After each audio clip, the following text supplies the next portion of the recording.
Hey guys, today was definitely a trip to remember. We went out sheephead fishing and walked out a pretty nice calico in the beginning. And Jose here, my buddy, he ended up with limits at the end of the day. I still ended up with 2-3 sheephead, really nice calico, and a little rockfish. But towards the end of the day, he went in because he had got his limit. I stayed in and tried to get a couple more. And all of a sudden, this guy that's out there with me at the kelp, we heard someone yelling help. We made our way over there and we found someone capsized, a kayaker, and we helped him out, get back in. But definitely a trip to remember. Be sure to be safe when you guys are out there. Never go alone when you're on a kayak, and be sure to watch.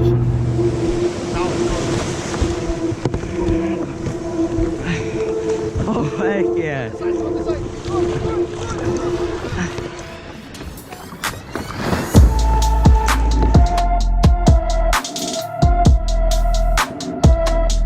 And if they get you stuck, you gotta keep pulling. Don't let them go free spool. Oh yeah, that's sheephead. Yeah. Nah, I'm good. A little small one.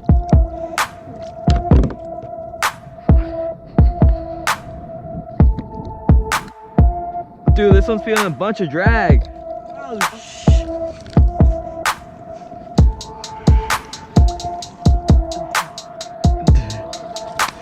Oh, huge ass fucking calico, dude.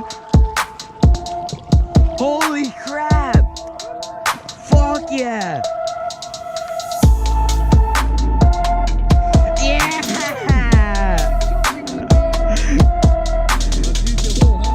Yeah.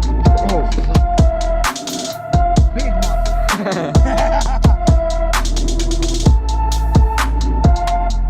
Sheephead.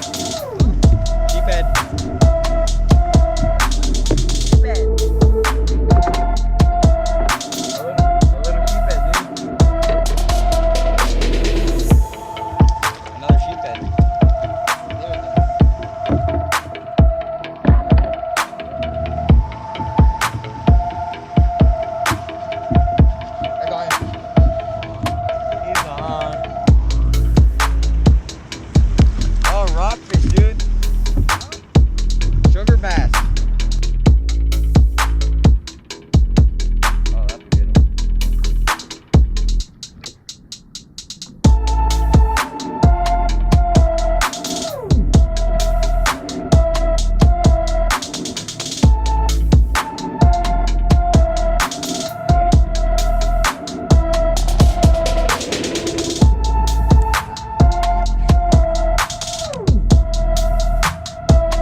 To give you guys an understanding what is going on here, I was fishing with this guy next to me, and we're about 3/4 of a mile from the spot, I would say. And in a faint distance, as if the wind was carrying it, we heard some yells saying help, and it just sounded really eerie. So we headed that way of the sound. And once we got to this area, we saw a capsized kayak, and we looked around, and the guy was holding on for his dear life because he was already in the water for about an hour, and he was not able to get back on his kayak because he went out alone and he had one arm paralyzed. So we started to paddle him and his kayak back in. The guy that was out there with me paddled the guy in while I attached his kayak with a bungee.